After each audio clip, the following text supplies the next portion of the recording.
सर्वांचे या ठिकाणी स्वागत आहे. नमो बुद्धाय. माझे मित्र आहेत ते माझे लहान असले वयाने तरी ते मित्र आहेत. आणि कल्याण मित्रतेच्या कल्याण मित्र कम्युनिटी दी कल्याण मित्र कम्युनिटी आणि कल्याण मित्रतेमध्ये कल्याण मित्रताच आहे. त्यामुळे मित्र आहेत ते. विवेक हे वयाने किती लहान असले माझ्यापेक्षा, त्यांचं वय 44 आहे, माझं 70 आहे, परंतु धम्माला वयाचं बंधन नसतं. धम्माला वयाचं बंधन नसतं. आणि याच्यावरच आपण थोडी चर्चा करणार आहोत. धम्माला कशाचंच बंधन नसतं. खरं म्हणजे धम्माला कशाचंच बंधन नसतं. कारण धम्म कशासाठी आहे हा जर विषय आपल्या लक्षात आला तर मग याचं महत्व लक्षात येईल की धम्माला कशाचंच बंधन नसतं. धम्माला फक्त काय पाहिजे? माणूस माणसाशी बोलतोय. माणूस माणसाशी नसेल बोलत तर मग तिथं धम्म नाही.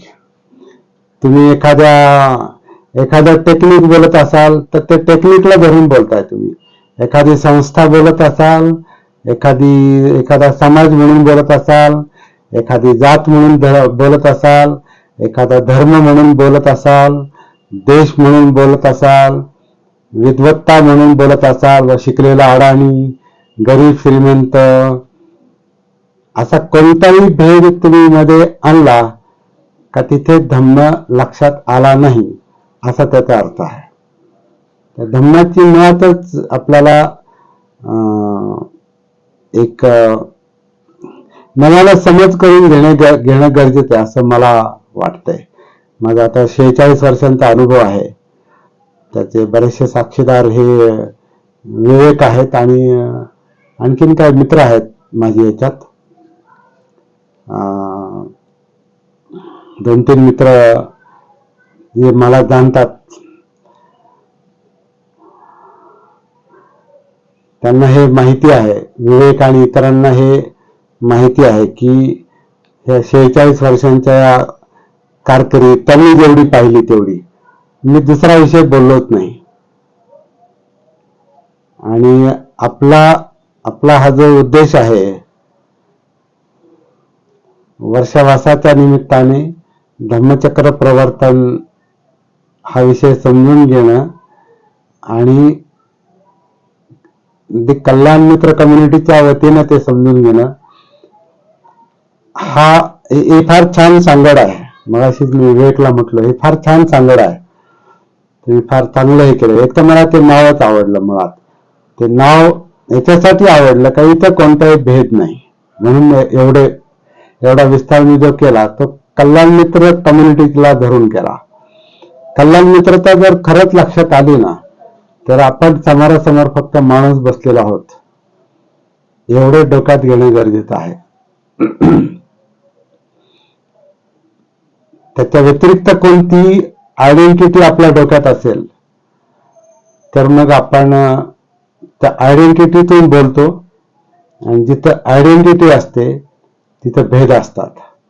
आणि जिथं भेद असतात तिथं अपपर भेद असतो. आणि जिथं अपपर भेद असतो तिथं कल्याण मित्रता नसते. कल्याण मित्रता म्हणजे असा संबंध, माणसाचा माणसाशी असलेला असा संबंध ज्याच्यामध्ये कल्याण सोडून दुसरं काहीच बोललं जात नाही. दुसरा काहीच विषय नाही.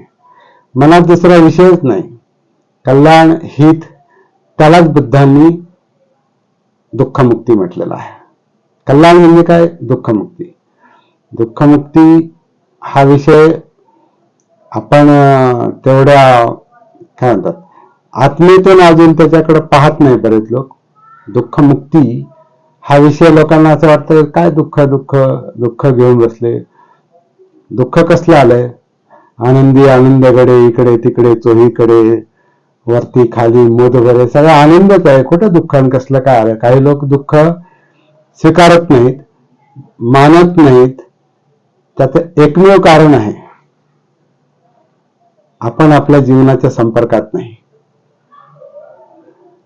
आपण आयडेंटिटीच्या संपर्कात आहोत. आपण दुसरा कोणता विषय असेल, संस्था असेल, की जसं मगाशी मी बोललो भेदाचे जे विषय आहेत, त्या कोणत्या तरी एका विषयाशी आपण कनेक्टेड आहोत, म्हणजे आपण आपल्यापासून डिस्कनेक्ट आहोत. जर आपण आपल्यापासून डिस्कनेक्ट असू तर मग आपण कोणत्या तरी कल्पनेशी बांधलेले आहोत, आयडेंटिटीशी बांधलेले आहोत, आणि तिथं कल्याण मित्रता राहत नाही. त्यामुळे पहिला विषय आपण आधी हा क्लिअर करून घेऊ की आपल्याला नेमकं काय साध्य करायचंय. कल्याण मित्रता, कल्याण हे दुःखमुक्तीसाठी आहे. दुःखमुक्तीसाठी दुःख आहे हे सत्य आधी लक्षात घ्यावं लागतं. सुख नाही असं नाही, आनंद नाही असं नाही, परंतु आनंदाचा आणि सुखाचा प्रॉब्लेम हा आहे का ते टिकून राहत नाही. त्या आनंद आणि सुखाच्या मागे पण आपलं खरं दुःखच दडलेलं असतं. आपण जर स्वतःला प्रश्न विचारला की मला कशाला पाहिजे आनंद, सुख, ही धडपड कशासाठी चालली,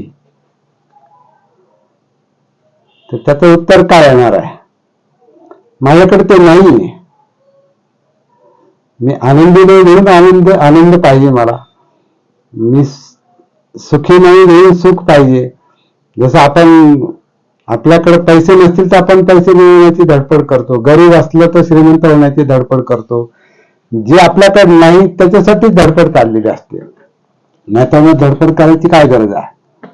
म्हणजे आनंद आणि सुख आपल्याकडे नाही म्हणून आपण धडपडतो. मग आनंद आणि सुख नाही म्हणजे काय? मग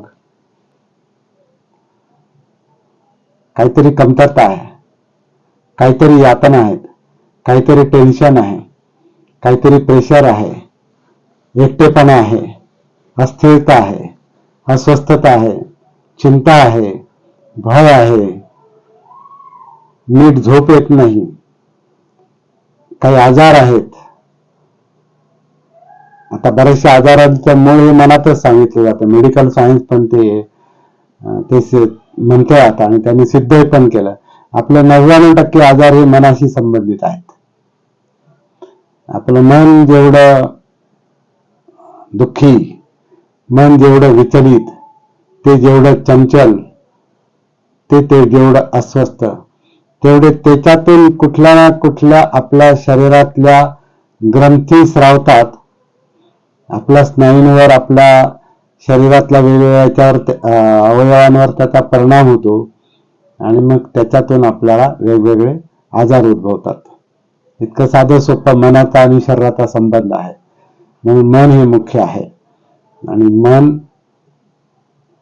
का मुख्य आहे? कारण दुःख, जसं सुख, मनाला सुख मिळतं, मनाला आनंद मिळतो, तसं मनाला दुःख पण होतं. परंतु दुःख हे सत्य आहे. सत्य का आहे? कारण आनंद आणि सुख टिकून राहत नाही. ज्याने त्याने आपापल्या जीवनातल्या अनुभवातून ते ओळखायचे की आपला आनंद, सुख कशातून मिळते. ते ध्यानातून का मिळेना, किंवा दुसऱ्या भौतिक गोष्टीतून का मिळेना, पैशातून का मिळेना, मनोरंजनातून मिळेना, कशातून मिळणारं सुख त्याच्याकडे पहा. ते काही काळापर्यंत टिकून राहतंय. म्हणजे दुःख सत्य आहे. मग बुद्ध खोटा नाही बोलत. मग दुःख जर सत्य आहे तर मग सत्याला का टाळायचं? तो विषय हातात घ्यावाच लागतो. जो व्यक्ती तो विषय हातात घेईल, दुःखाचा विषय,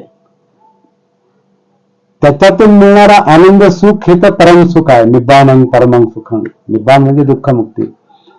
त्याच्यातून मिळणारं सुख आणि आनंद हे असं सुख आहे, असा आनंद आहे की त्याच्यानंतर तुम्हाला काही धडपड करायची गरजच नाही. म्हणून दुःखाचा विषय हातात घेऊन मिळणारं जे सुख आहे ते परमनंट सुख आहे, परम सुख त्याला म्हटलेलं आहे.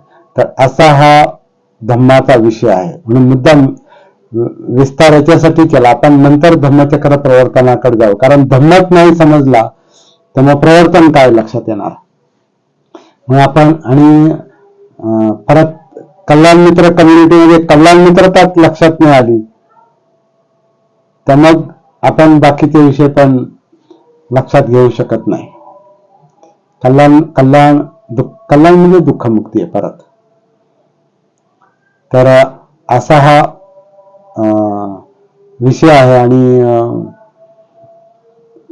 विवेकनं फार छान नाव त्याला दिलेलं आहे, कल्याण मित्र कम्युनिटी आहे. परत आता कम्युनिटी आहे, इथे जेवढे लोक उपस्थित आहेत मला वाटतं 5-20-23 एक लोक आहेत साधारण,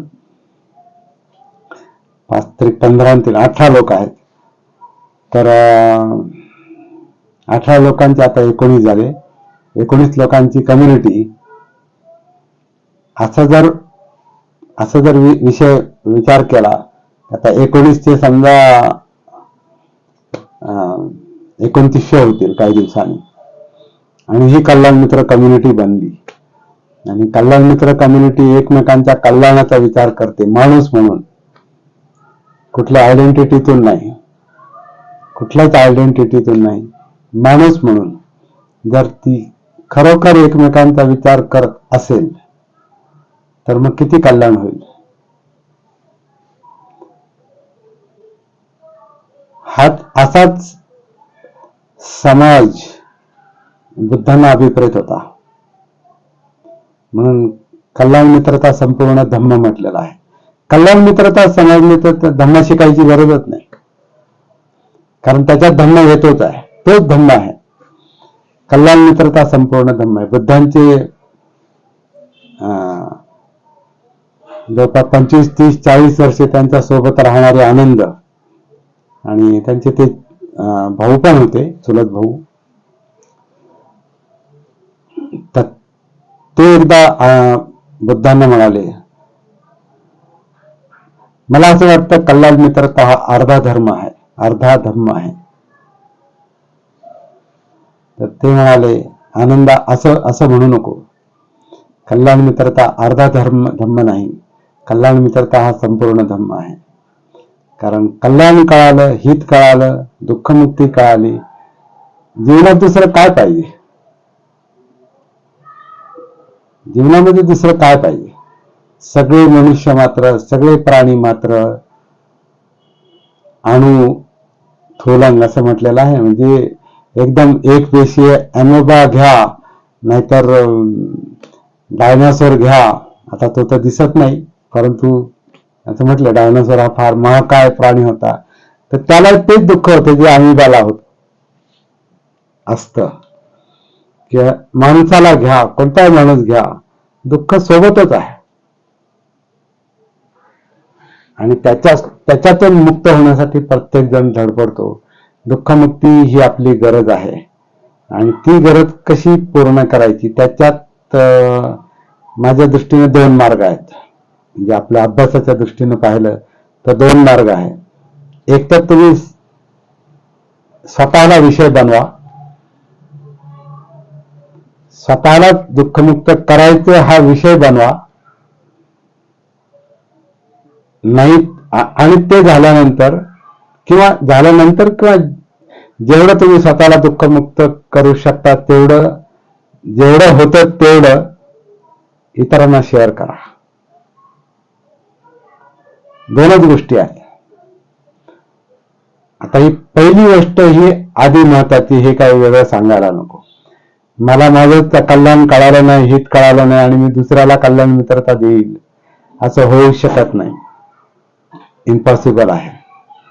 कल्याण मित्रता तोच देऊ शकतो, शेअर करू शकतो ज्याला ते समजलेलं आहे, ज्याला कल्याण कळालेलं आहे, म्हणजे दुःखमुक्ती कळालेली आहे, निब्बाण कळालेला आहे. तर असा हा धम्माचा कल्याण मित्रतेचा विषय आहे. तर मला वाटतं प्रास्ताविक इतकं पुरेसं आहे. थोडंसं आपण मूळ विषयाकडे आपण वळूया. ते काय म्हणतात ना, नमनाला तेल जास्त गेलं तर ते जाऊ द्या थोडस, कारण मूळ विषय जर क्लिअर झाला नाही तर मग पुढे जाणं थोडस कठीण असतं. तर मला वाटतं कल्याण मित्रतेच्या भाषेत आपण धम्म समजून घेतला. आता कालचं जे धम्मचक्र प्रवर्तन झालं तर ते सुरुवात झाली 2500 साधारण 2560-70 वर्ष जे काय असतील ते त्याच्याबद्दल हे आहेत. कारण आता बुद्ध पौर्णिमा जरी घेतली आपण, म्हणजे आता हे पहिलं धम्मचक्र प्रवर्तन आहे. मला वाटतं प्राथमिक गोष्टी आपल्याला माहिती असतील यातल्या, कारण काय काल पहिलं जे प्रवचन झालं त्याच्यामध्ये धम्मचक्र प्रवर्तनाचा अर्थ वगैरे आणि त्याचा संदर्भ सांगितला असणार आहे. तर धम्मचक्र प्रवर्तन झालं म्हणजे धम्माचं चक्र गतिमान झालं. गतिमान झालं म्हणजे ती गती सुरू झाली, ते फिरायला सुरुवात झाली 2570 वर्षापूर्वी. वैशाख पौर्णिमेला 2500 वर्ष जी झाली, वैशाख पौर्णिमा म्हणजे आपण बुद्ध जयंती म्हणतो, ती बुद्ध जयंती जी आहे ती वैशाख पौर्णिमेची म्हणजे 2 महिने आधी मे मधली जी वैशाख पौर्णिमेची जी पौर्णिमा होती त्याला त्रिविध पौर्णिमा म्हणतात, नाही का? माहिती असेल आपल्याला. त्रिविध पौर्णिमा म्हणजे काय? त्याच दिवशी बुद्धांचा नाही, सिद्धार्थ गौतमांचा जन्म झाला वैशाख पौर्णिमेला. त्याच दिवशी त्याच पौर्णिमेला, वैशाख पौर्णिमेला 35 वर्षानंतर सिद्धार्थ गौतम हे बुद्ध झाले. आणि त्याच पौर्णिमेला पुढे 40 वर्षानंतर सिद्धार्थ गौतम बुद्ध यांचं महापरिनिर्वाण झालं. या तिन्ही घटना एकाच दिवशी घडल्या. त्याला जरी बुद्ध जयंती म्हटलं जातं तरी त्याच्यामध्ये या 3 घटना सामावलेल्या आहेत. आणि या 3 घटनांमध्ये 80 वर्षाचं अंतर आहे, कारण बुद्ध 80 वर्ष जगले.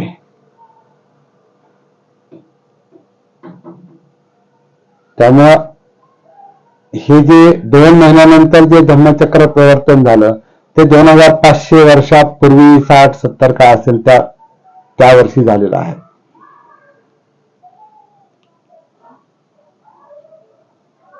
काय झालं त्या दिवशी हा मुद्दा आपण थोडा समजून घेऊया. धम्माचं चक्र गतिमान झालं म्हणजे नेमकं काय झालं?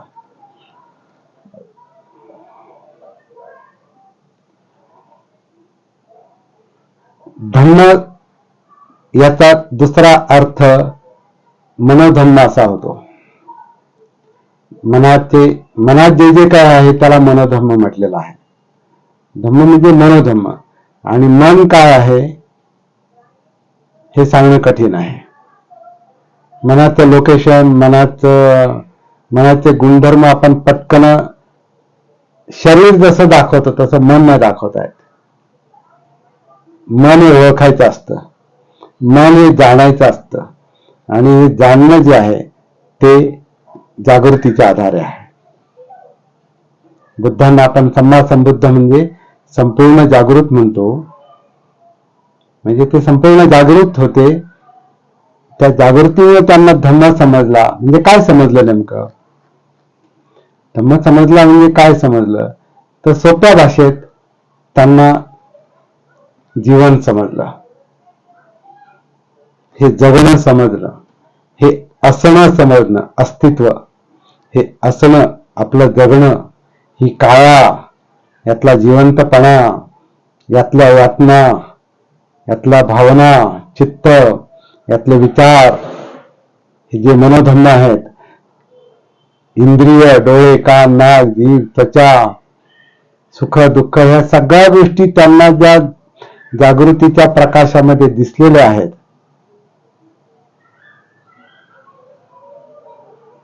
त्यातल्या ज्या घडामोडी आहेत मनातल्या, त्याला मनोधम्म म्हटलेलं आहे. आणि त्या घडामोडीवरून मनाचं आपल्याला अवलोकन होतं. असा विषय बुद्धांना लक्षात आलेला आहे.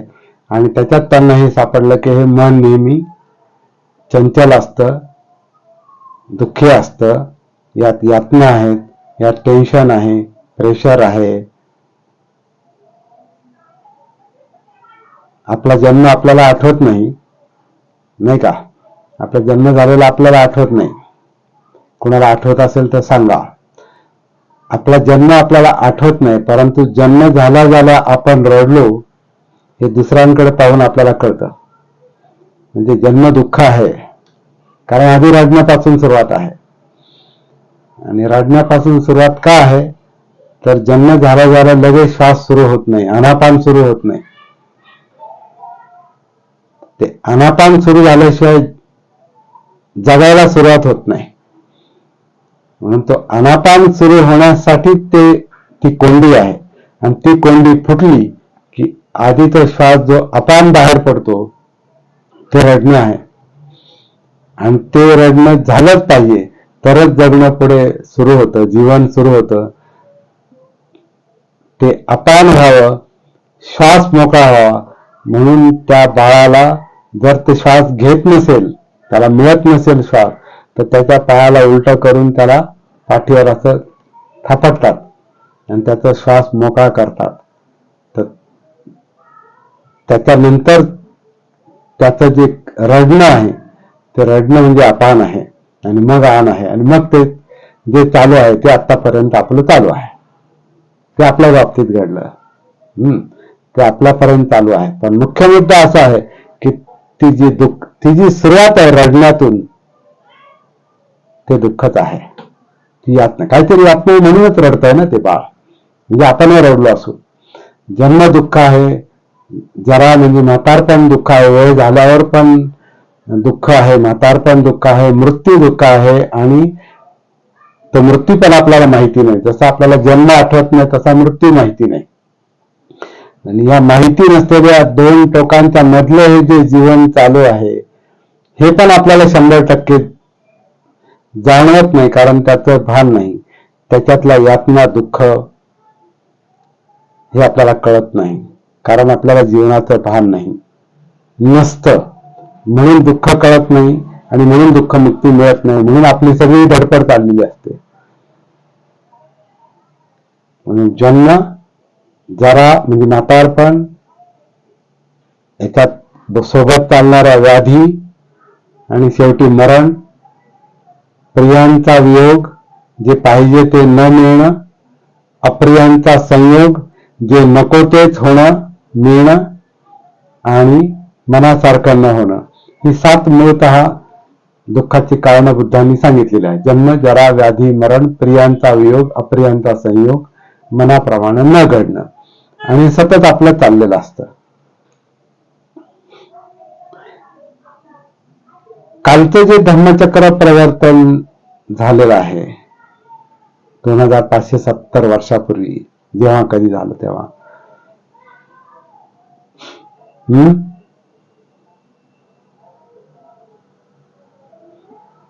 म्यूट करा. हा,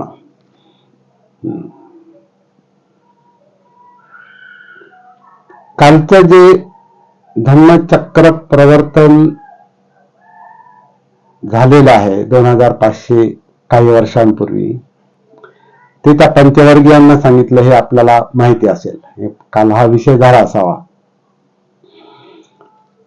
तर त्या पंचवर्गीय भिक्षूंना पहिल्यांदा ही गोष्ट जेव्हा बुद्धांनी सांगितली, त्याच्यावर थोडासा फोकस करणं गरजेचं आहे. ते कोण होते 5 लोक? ते 5 बुद्धांचे शत्रू होते, शत्रू बनले. ते सिद्धार्थ गौतम तपश्चर्या करत असताना ते त्यांच्या सोबत होते, सोबती होते. त्यावेळेला ते बुद्धांचे शिष्य होते, म्हणजे त्यावेळेला बुद्ध नव्हते, ते तपस्वी होते.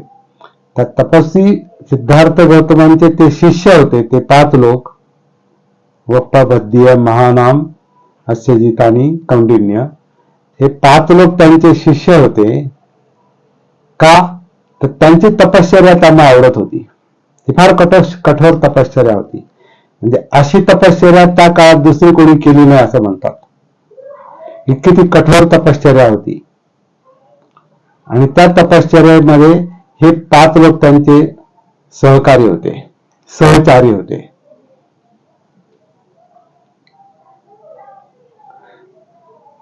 ती तपश्चर्या या टोकाला गेली की शेवटी सिद्धार्थ गौतम घेरी येऊन पडले, चक्कर येऊन पडले, मूर्छित होऊन पडले. आणि मग सुजातांनी त्यांना ते जे अन्न दिलं, ते अन्न झाल्यामुळे ते अनकॉन्शियसचे कॉन्शियस झाले. आधुनिक भाषेत बोलायचं झालं तर जे बेशुद्ध अवस्था होती ते शुद्धीवर आले. शुद्धीवर आल्यावर त्यांनी मागच्या सगळ्या वर्षांचं त्यांनी अवलोकन केलं की ज्या हेतूने मी जगलो आणि ज्या हेतूने मी राज्य सोडलं, कपिलवस्तू सोडली, ती दुःखमुक्ती ही एवढी तपश्चर्या, एवढ्या तपश्चर्या आणि एवढी ध्यान साधना करून ती मिळालीच नाही.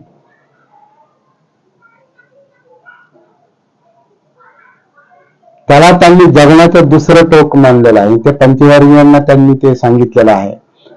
ब्रह्मचक्र प्रवर्तन सूत्राचा आपल्याला अभ्यास थोडा थोडा करून पुढे होणार आहे.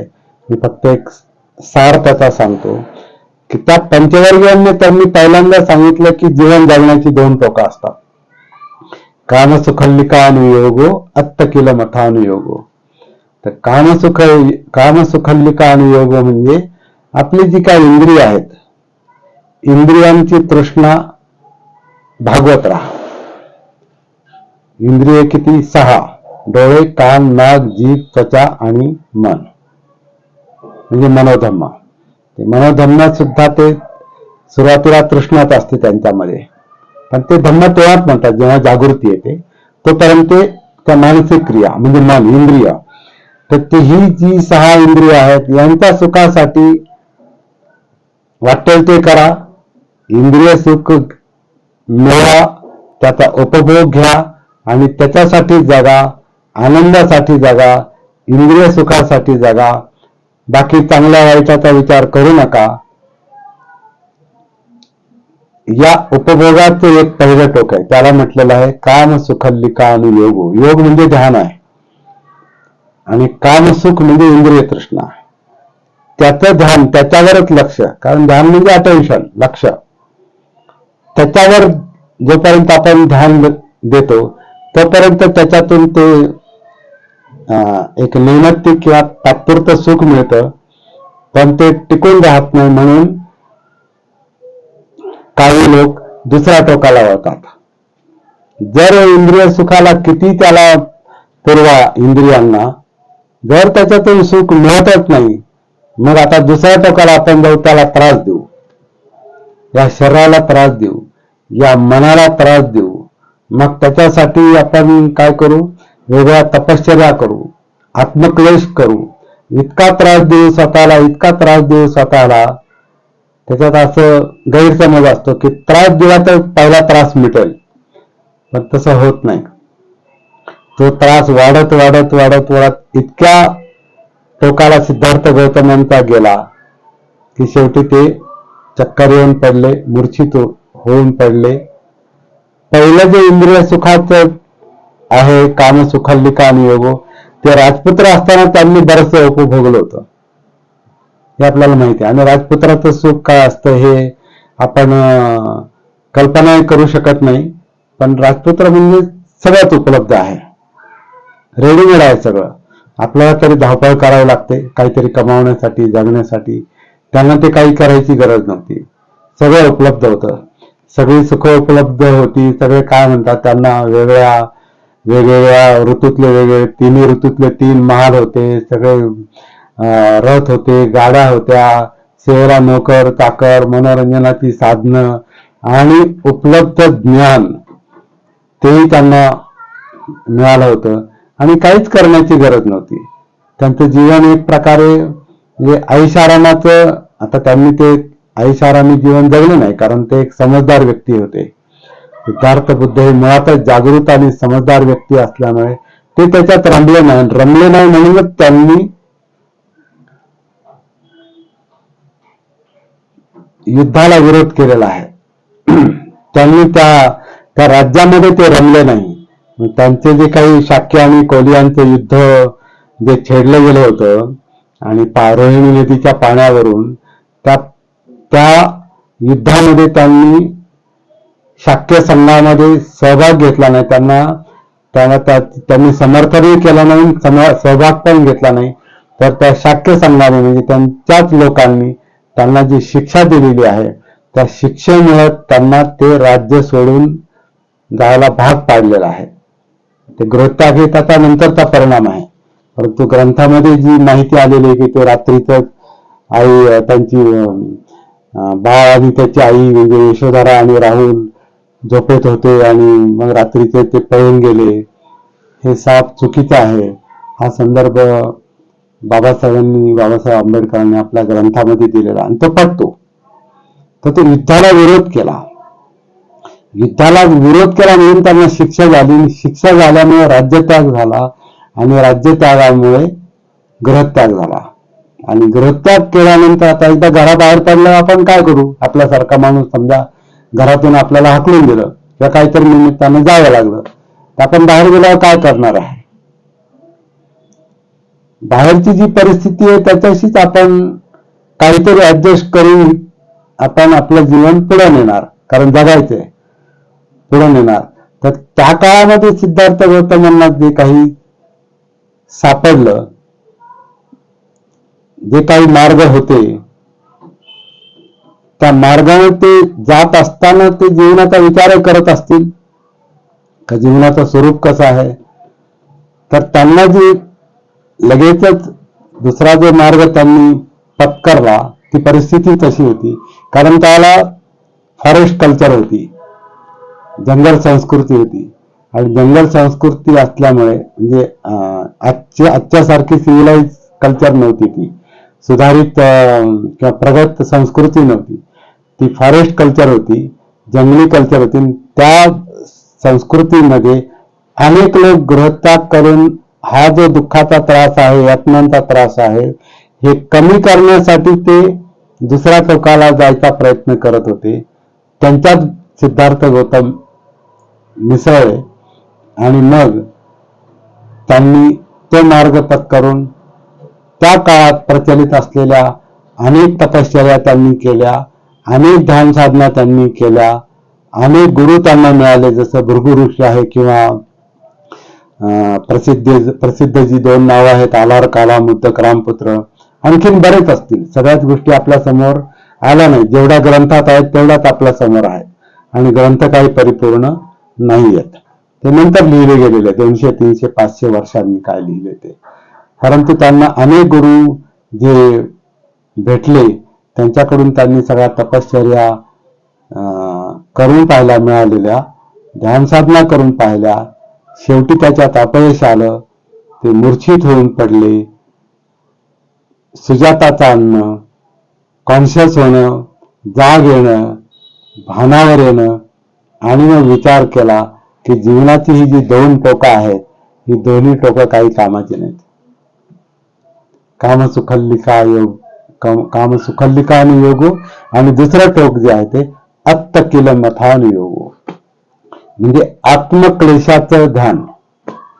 योग म्हणजे ध्यान, योग म्हणजे युनियन, आपण त्याच्याशी एकरूप होतो, त्याला योग म्हणतो आपण.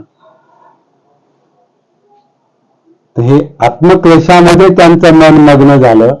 आधी ते कामसुखामध्ये मग्न होतं आणि ह्याच्यामध्ये दोन्ही टोकामध्ये दुःख, यातना, टेन्शन, प्रेशर, अस्वस्थता, भीती, कामछंद, द्वेष, जडत्व काय असेल ते सगळ्याचे जे काही मनोविकृती जेवढ्या काय होत्या या दोन्ही टोकाला तशाच होत्या, टिकूनच होत्या.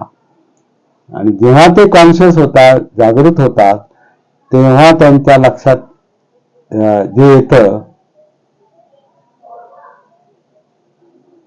त्याचं निमित्त जे घडलेलं आहे लक्षात येण्याचं, ते म्हणजे ह्या अस्तित्वाचं भान आलेलं आहे, जगण्याचं भान आलेलं आहे, आणि त्याला त्यांनी सती म्हटलेलं आहे, जागृती. आणि ही जागृती आल्यानंतर मग त्यांना जी पहिली समज आली की 2 टोकं जी आहेत जीवनाची, हे दोन्हीकडे दुःख आहे, म्हणजे एकूणात हे जीवन हे दुःख आहे, म्हणजे सामान्य जीवन हे दुःख आहे, हे सत्य आहे, हे त्यांच्या लक्षात आल्यानंतर मग दुःखमुक्तीकडे त्यांचं मन वळालेलं असणार आहे. पण आधी प्रश्न निर्माण झाला असेल की दुःख म्हणजे काय, दुःख का होतं. आपणही स्वतःला प्रश्न विचारला पाहिजे की का का असं होतं. सगळं कधी कधी सगळं उपलब्ध असतं, काही नसतं. आता सुद्धा आपण बसल्या बसल्या आता आपल्याला काय काम आहे, काहीच काम नाही. मला बोलायचंय, तुम्हाला ऐकायचंय आणि काय चाललंय त्याच्यावर चिंतन करायचंय. तरी पण एक प्रकारची अस्वस्थता असणार आहे, तरी पण एक प्रकारची एक चंचलता असणार आहे, तरी पण एक प्रकार असं असणार आहे, अरे कधी संपणार आहे आणि हे काय विषय चाललाय आणि कशासाठी हे चाललंय एवढं, म्हणजे अस्वस्थता आहे. एका बाजूला पटतं पण नको पण वाटतं. कारण दुःख हा अप्रिय विषय आहे, हा का आवडणारा विषय नाही. जसा आपल्याला आपला आजार आवडत नाही, पण तरी त्याच्यातून मोकळं होण्यासाठी आपण डॉक्टरकडे जातो. जे आवडत नाही ते घेऊन आपण डॉक्टरकडे जातो. एका बाजूला आवडत पण नाही आणि दुसऱ्या बाजूला त्याच्यातून सुटका करून घेण्यासाठी डॉक्टरांकडे जातो. म्हणजे डॉक्टरचा आधार घेतो आणि आजारातून सुटका करून घेतो आणि आजार आवडत नाही, आजाराने डिस्टर्ब होतं. तसा हा दुःखाचा विषय आहे. आता याच्यातून सुटायचं असेल, दुःखमुक्ती पाहिजे असेल, निब्बाण पाहिजे असेल, तर आता काय करायचं, कुठे जाणार, कोण आहे वाचवायला, वाचवायला कोणी नाही. एकच गोष्ट वाचू शकते, भानावर येणं, सतीमध्ये येणं, जागृत होणं. आणि ती जागृती हा त्यांच्या बुद्धत्वाचा एक आधार बनलेला आहे. याच्यावर आपण नंतर बोलणार आहोत. सध्या आपल्याला एवढंच लक्षात घ्यायचंय, ते जे बुद्ध झाले, ते जे जागृत झाले, सम्मा संबुद्ध म्हणजे संपूर्ण जागृत झाले. जागृत झाल्यामुळे त्यांना जीवन समजलं, काळीच्या पातळीवर, जाणीवांच्या म्हणजे वेदनांच्या फिलिंगच्या पातळीवर, इमोशन्सच्या पातळीवर म्हणजे चित्ताच्या पातळीवर, धम्माच्या म्हणजे मनोधम्मांच्या पातळीवर, जागृतीच्या आधारे जे काही जीवन त्यांना समजलेलं आहे, त्याच्यात दुःखाचा प्रश्न त्यांना समजलेला आहे. हा हे दुःख आहे आणि याचं हे असं कारण आहे आणि याचं निवारण असं होऊ शकतं आणि आता हा उपाय आहे. हे जे 4 सत्य म्हटलेलं आहे, हे 4 सत्य त्यांनी त्या पंचवर्गीयांना एक एक करून सांगितलेलं आहे. 5 लोकांना एकदाच सांगितलं नाही, कारण 5 लोकांचे 5 प्रॉब्लेम होते आणि पुन्हा यांनी तपश्चर्या सोडली म्हणून ते शत्रू पण बनले होते. तर त्या 5 वर्गीयांना त्यांनी, पंचवर्गीयांना त्यांनी जे पहिलं हे दिलेलं आहे, तर विरोधकांना जणू काय धम्म सांगितलं आहे. ही फार आश्चर्यकारक गोष्ट आहे. जे ऐकायला तयार नाही त्यांना ऐकायला त्यांनी भाग पाडलेला आहे. कसं पाडलं, कसं काय केलं असेल. कल्याण मित्रता.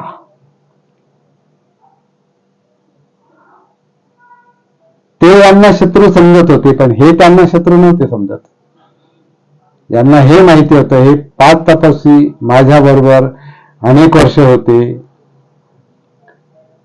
प्रामाणिकपणे प्रयत्न करत होते, परंतु प्रामाणिकपणे प्रयत्न करणं पुरेसं नाही. समजदारीनं, सम्यक दृष्टीनं, अंडरस्टँडिंगनं प्रयत्न करणं हे गरजेचं आहे.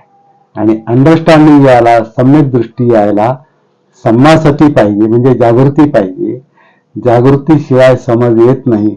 समज आल्याशिवाय आपल्याला पुढे काय करायचं ते ठरवता येत नाही, संकल्प करता येत नाही, आपल्या वाणीवर परिणाम होत नाही, कर्मांतावर परिणाम होत नाही, आपली लाईफस्टाईल म्हणजे आजीविका आपली सुधारत नाही, आपले प्रयत्न पण दृष्टी नसेल तर ते योग्य दिशेने जात नाही. हे सगळं करायला सगळ्यात पहिली पायरी जी आहे ती सतीची आहे. अष्टांग मार्ग जे आहे तर त्याच्यावर आपण नंतर विचार करूया. पण अष्टांग मार्ग प्रॅक्टिकली उलटा आहे, हे याच्यावर आपण नंतर विचार करूया. आज पंचवर्गीयांना जे काही सांगितलं, आणि अजून एक गोष्ट मला थोडीशी लक्षात आणून द्यायची, का हे जे पहिलं प्रवचन आहे बुद्धांचं पंचवर्गीयांना, त्याच्यात जो अष्टांग मार्ग सांगितला आहे, सम्यक दृष्टी, सम्यक संकल्प, सम्यक वाचा, सम्यक कर्मांत, सम्यक आजीविका, सम्यक व्यायाम, सम्यक सती, सम्मा सती आणि सम्मा समाधी हा जो अष्टांग मार्ग सांगितला हाच सर्वश्रेष्ठ मार्ग आहे असं म्हटलं जातं. याच्यावर पुनर्विचार पण करण्याची गरज आहे, कारण तसं लिहिलं म्हणून आपण म्हणतो. पण पण एवढा अवघड मार्ग ते किसा गौतमीला कसा काय सांगतील, अंगुली मारायला कसं काय सांगतील, त्या दुसरे जे सामान्य लोक त्यांना कसं काय सांगतील हा अवघड मार्ग, म्हणून हा श्रेष्ठ आहे. तर श्रेष्ठ कनिष्ठ असा काही नाही. जे पंचवर्गीय भिक्षू होते ते आधी तपस्वी होते, ते त्या मार्गावर होते, म्हणून त्यांना ही भाषा समजली, म्हणून पहिलं प्रवचन हे आहे. परंतु हेच सर्वश्रेष्ठ आहे, बाकीचं नाही, असा काही आपल्याला गैरसमज करून घेण्याची आवश्यकता नाही असं मला वाटतं. आजचा जो काळ आहे, मला असं वाटतं की आता ज्ञानाची कमतरता नाही आपल्याकडे, ज्ञानाची कमतरता नाही. त्याच्यामुळे जे आपल्याकडे उपलब्ध ज्ञान आहे त्याचं पुनरावलोकन करण्याची गरज आहे, पुनर्परीक्षण करण्याची गरज आहे. कारण बुद्धांनी लिपीबद्ध असं काहीच केलेलं नाही, कारण बुद्धांच्या काळात काही लिपी नव्हती. ज्याला आपण बुद्धवाणी म्हणतो, ही बुद्धवाणी बुद्धानंतर 100, 200, 300, 400, 500 वर्षानंतर ती खऱ्या अर्थाने लिपीबद्ध होऊन आपल्यापर्यंत आली. त्याला आपण त्रिपिटक म्हणतो. पण त्रिपिटक हे काय स्वतः बुद्धांनी लिहिलेलं नाही. त्याच्यामुळे त्याच्यामध्ये आलेलं ज्ञान याचं पुनरावलोकन करण्याची गरज आहे, जागृतीपूर्वक, समजदारीनं. असा हा आजचा काळ दिसतो.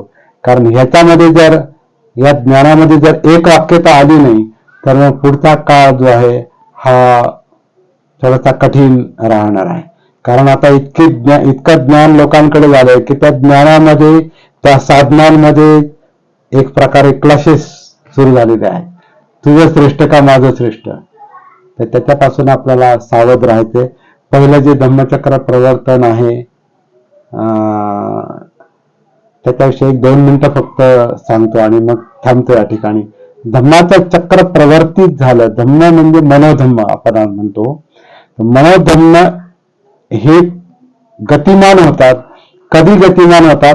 भान आल्यावर, सती आल्यावर, जागृत झाल्यावर. जसं आपण एखादं असतं ना, एखादी घटना घडते आणि आपल्याला एकदम जाग येते आणि मग आपण विचार करायला लागतो, आणि मग त्या घटनेत काही समजा समस्या असेल तर त्याच्यातून बाहेर कसं पडायचं याचा आपण जेव्हा विचार करतो तेव्हा त्याच्यावर उपाय सापडतो. म्हणजे जेव्हा भान येतं, जागृत होतो माणूस, तेव्हा समस्येवर उपाय निघतो. तोपर्यंत ती समस्या घेऊन आपलं मन ब्लॉक झालेलं असतं. भव बनतंय ते ब्लॉक, एखादा ठोकळासारखं असं ते ब्लॉक झालेलं असतं. त्याच्यात काही सुधरत नाही, सुचत नाही. परंतु जेव्हा जाग येते तेव्हा त्याच्यामधले जे धम्म असतात, मनोधम्म असतात, ते सक्रिय होतात आणि एक प्रवर्तन होतं. असा त्या शब्दाचा एक सर्वसाधारण अर्थ आहे. याच्या खोलामध्ये आपण नंतर शिरणार आहोत. सध्या मला वाटतं प्राथमिक माहिती म्हणून इतकं पुरेसं आहे.